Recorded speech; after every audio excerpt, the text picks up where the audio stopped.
In Hebrew, the word for a spring of water is ayin. The same word means eye, not metaphorically, not as a poet's flourish. The same word, in the same ancient vocabulary, carries both meanings at once, a place where water rises from the earth, and the organ through which a living creature sees. For a people who lived in the desert, this was not a coincidence of language. It was a compression of truth, a spring where what has been moving underground, unseen, under pressure, finally breaks the surface. An eye does the same thing. It is the place where the interior world meets the exterior one, where what is inside a person, their knowing, their recognition, their grief becomes legible to another. The ancient writers gave both of these the same name. You begin to understand what they were pointing to when they placed their most important encounters beside one. She is Egyptian. She is a servant.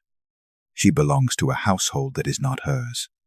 When the story around her becomes impossible to survive, she runs. What happens next is not what the surrounding narrative prepares you for. The people God has been speaking with the patriarchs, the chosen line, the ones the promise was made to, and yet here, beside a spring in the desert, it is not one of them who is found, it is her. The text says she stops at a spring ayin on the road to Shur. An angel finds her there, not in a temple, not in a dream, beside the water, in the place where things surface. The conversation that follows is brief and, in some ways, difficult. She is told to return to a situation she fled for good reason. But something else also happens there. Beside that spring, and she knows it, her response is one of the strangest, most unguarded moments in all of Genesis. You are the God who sees me.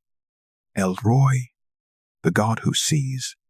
She names the well, Bir Lahai Roy, the well of the living one who sees me, a servant woman in the desert, running from everything, and she names a well after the moment she was finally recognized. The spring, the eye, the place where something hidden. She was looking for water, and the text, without pausing to explain itself, treats these as the same search. This is the first thread, not a rule, not a doctrine, a pattern of attention. The wells in Scripture are not incidental settings. They are ayin, the place where the interior breaks through, where a person who has been carrying something they have not spoken aloud arrives, exhausted, and finds themselves suddenly visible to someone. The pattern will not stay still. It will begin to repeat in ways that are too precise to be accidental and too quiet to be spectacle. The next time a well appears, the person standing beside it is not running away from a story. Jacob has just left everything. His brother wants him dead. His father is old and fading. The life he knew, the tent, the family, the land his grandfather was promised is behind him now. And ahead is only distance. He walks until he reaches a field. And in that field, there is a well. 3 flocks of sheep are lying beside it, waiting. A large stone covers the mouth of the well, the kind that the shepherds tell him they cannot water their flocks until everyone has gathered. It is the custom. They wait. Then a woman appears on the horizon. Her name is Rachel. She is the daughter of his mother's brother family he has never met, in a land he has never seen. He does not know this yet. But the moment she arrives, Jacob walks to the stone alone and rolls it from the mouth of the well. The text says he wept. He waters her flock. And the story that will eventually become the 12 tribes of Israel, the whole architecture of a people, begins here, not in a vision, not in a temple, beside a well, between a man with nothing left and a woman who came to draw water. Now hold that sequence for a moment. Stranger arrives in a foreign land, comes to a well, meets a woman drawing water or bringing her flock to drink. Water is given. A story begins. Keep that shape in mind, because 40 years later, and 2 books forward, a different man is running. Moses has just killed someone. He is Egyptian by upbringing, Hebrew by blood, and now he belongs fully to neither world. He flees to Midian, a place even further from everything he knew than Jacob had traveled. He sits down beside a well. 7 daughters come to draw water for their father's flock. Other shepherds drive them away. He draws water for them himself. And when they return to their father, Reuel, also called Jethro, he asks why they are back so early. They tell him a man helped them at the well. Where is he? Why did you leave him? He is invited in. He stays. He marries one of the daughters. And the man who would become the deliverer of a nation finds his family, his footing, his future beside a well, in a foreign country, with nothing but the clothes he arrived in. Stranger, woman, water, beginning. Stranger, well, woman, water, beginning. The pattern is not hidden. It is just quiet. Ancient readers would have recognized it immediately, the way you recognize the opening of a familiar song before the words arrive. Before Jacob's story is even half told, they would have heard the same notes beginning again in Moses, and understood something significant is about to happen to this person. Watch. The well. Whenever Scripture places someone at a well exhausted, displaced, carrying a story they did not choose, what follows is not more wandering. What follows is the moment their life finds its shape. The water is real. The encounter is real. But underneath both of them, something older is being said, that the deepest arrivals in a human life often happen not when we are searching, but when we are simply thirsty, when we have traveled as far as we can travel, not in a sanctuary, not in a place of power, but in an open field, beside still water, with nothing left to carry. These are the wells that give, but not every well in Scripture stays open. Some of them are stopped up, sealed, and the question of who fills them in and who digs them back out. Imagine inheriting a story and finding that someone has sealed the sources, not destroyed them, not moved them, simply filled them in stone by stone, handful by handful, until the water your father found is buried again under the same ground it came from. This is what Isaac finds. His father Abraham had dug wells across the land, water sources that made life possible in a region where life was not guaranteed. The text is plain about this. They filled them with earth. No confrontation, no dramatic act of war, just earth, slowly returned to where it was before a man spent his life digging it out. Isaac's inheritance is a series of sealed holes in the ground, and he begins, quietly, to open them again. What he does next is not what you might expect from a man reclaiming what is his. He does not rename them. He gives back the names his father gave them. The same names. In a world where naming was how a man said, "I was here," where to rename something was to own it, Isaac returns each well to its original identity.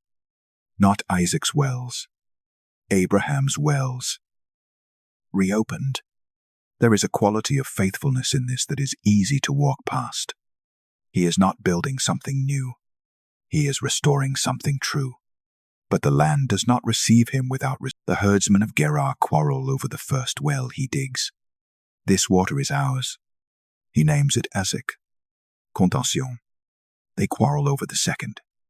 He names it Sitnah, enmity. He moves again, digs again. This time, no quarrel comes.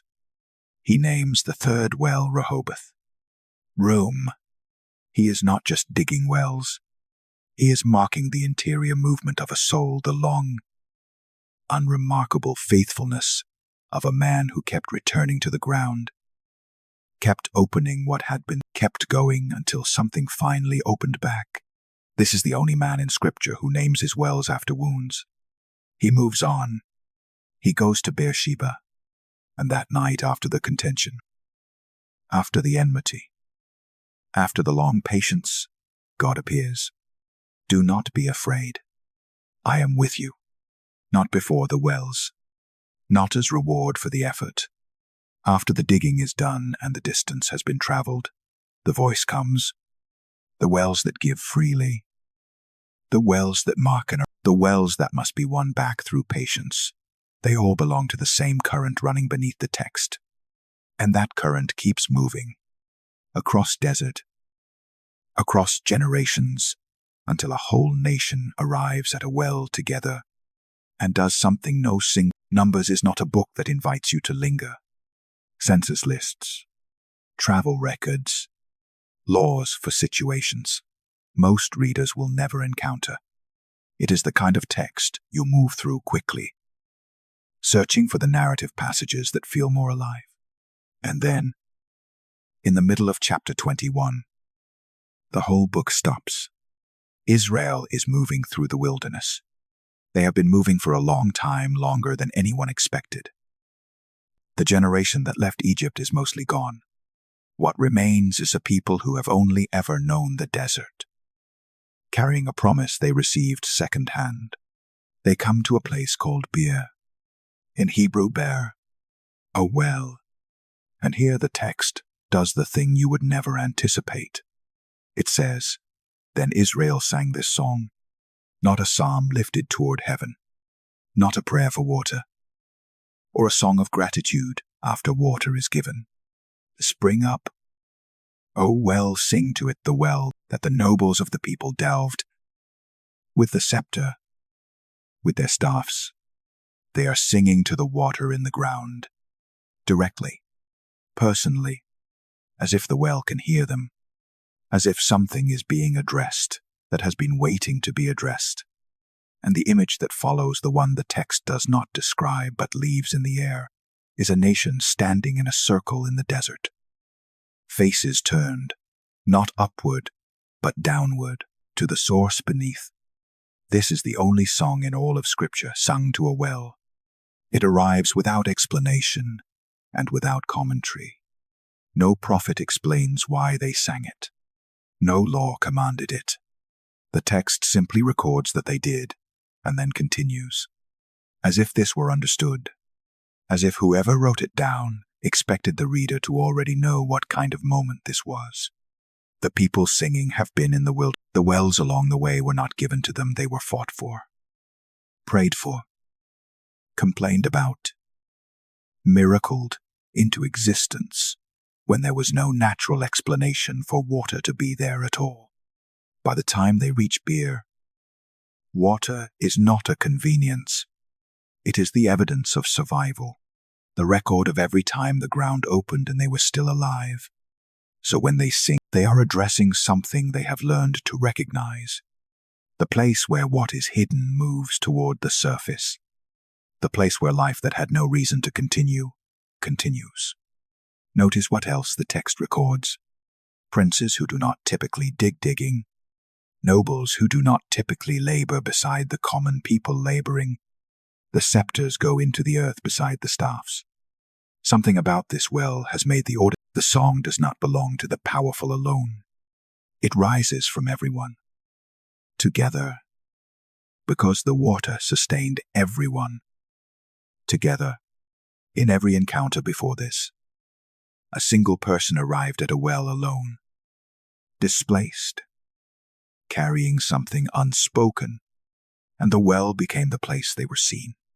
Here, an entire nation arrives, together, and instead of receiving something from the well, they give something to it. Their voices, their gathered, collective recognition that this source has carried them. The spring did not need the song. They did, at a certain depth. Gratitude becomes almost indistinguishable from worship. And then Israel moves on. The wilderness continues. The destination is still ahead. But something has been named that had not been named before. And then, centuries later, in a different kind of wilderness, a woman comes alone to a well at noon, not at dawn, when others in the full weight of the desert light, carrying something she has not told anyone. And the text says 4 words about what happens at the end of their conversation that have been sitting quietly in the Gospel of John for 2,000 years. Jacob's well is real. It still exists deep in the West Bank, in a region that was called Samaria in the 1st century. Ancient wells in that part of the world are not metaphors. They are stone and earth and water that has been rising from the same source for thousands of years. This is where she comes. The text of John 4 is the 6th hour midday in the Jewish reckoning of time. John most likely follows the sun directly overhead. No soft shadows. No warm amber light from a low horizon. Just the full, flat weight of noon pressing down on an open field. In the ancient world, drawing water was a communal activity, morning work. Done together. Coming alone at midday carries weight without the text needing to explain it. She is not avoiding the heat. Jewish, clearly traveling, she would have seen from a distance what he was, and expected what Jewish travelers typically offered Samaritan women in public: nothing. No acknowledgement. Carefully maintained distance across a divide that had been accumulating for centuries. Instead, he speaks first. Give me a drink. Not a greeting. Not an explanation. A simple, direct request, the kind you make of someone you consider a neighbor, that this is not how it works. And then he says something that shifts the entire weight of the conversation. If you knew the gift of God, and who it is that is saying to you, give me a drink, you would have asked him, and he would have given you living water. Living water. In Hebrew, in chek mayim chayim, Haidazon, running water, water from a spring, not a cistern, water that moves, water that comes. She is standing at Jacob's well. She knows how deep it is. You have nothing to draw with. She says, the well is deep. She is right. He has no rope, no veshel. He cannot reach what is at the bottom of that well any more than she can reach what he is describing. This is the conversation happening on the surface. Beneath it, something else is unfolding. He tells her about water that becomes a spring inside a person. She wants it practically, immediately. Then he says, go, call your husband. She tells him she has no husband. You're right. He says, you have had 5, and the one you have now is not your husband. The text does not explain how the 5 marriages ended, or whether she chose any of them, or what it cost her to arrive at midday alone, carrying the accumulated weight of all of it. What it records is this: she does not deny it. She does not deflect or excuse or minimize. She says the same movement Hagar made in the desert. The same movement that happens every time a person arrives at a well and finds themselves seen past the surface of what they carry. You are the God who sees me. I perceive that you are a prophet. Different words. The same opening. The conversation deepens from there into questions of worship, of where God is truly encountered, of what it means to draw from the right source. These are not the questions, they are the questions that rose to the surface when she was finally seen. And then he tells her plainly what he has told no one else in the Gospel of John at this point. I am he, the one you are waiting for. Her disciples return and find him talking to her. But she is already gone. She left her water jar. Not forgot. Not dropped in her hurry. Left. She set it down and walked away from it. She came at midday because she could not come with the others, as she had drawn every day before this. Because water is not optional, and life does not pause for the places inside you that have not yet been reached. The jar is the whole apparatus of her daily survival. She sets it down beside the well and goes back into the city where she has been avoiding people, and she tells them to come and see. Come and see a man who told me everything I ever did. Not come and see a miracle. He told me being fully known, being seen all the way down. That is what she is calling them toward. And the city comes out to meet him. The jar stays at the well 2,000 years. And that detail is still sitting there in the text. A woman arrived carrying the weight of a life she had learned to move through quietly.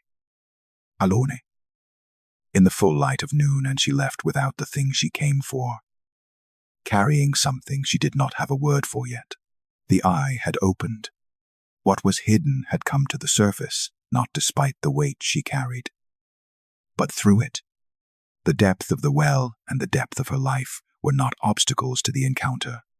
They were the conditions for it. The well is deep. It has always been deep, and the water has. Every person we have followed to a well arrived the same way. None of them prepared. None of them ready. Hagar was running. Jacob had lost everything. Moses had just become a stranger to himself. Isaac was reopening wounds in the ground. The whole nation at Beer had been walking long enough to forget what stillness felt like. And the woman at Jacob's well had arranged her life around the specific art of not being seen. They came because they were thirsty. The well is not where the strong arrive. It is where the depleted stop. And that's stopping the moment when there is nothing left to carry you forward except the simple need for water. That is the moment the text returns to. Again and again. Across 1,000 years of writing. As if whoever was tending this thread across all those centuries wanted to make sure we did not miss it. This, at the edge of what you can manage on your own. Besides still water. When you have run out of the wrong kind of strength. The woman left her jar. The city came out. And the wells are still there in the text. And in whatever ground you have been walking across. This pattern does not end with John 4. It runs through the whole of Scripture. In shapes we have not yet followed all the way down. Selah. Pause here.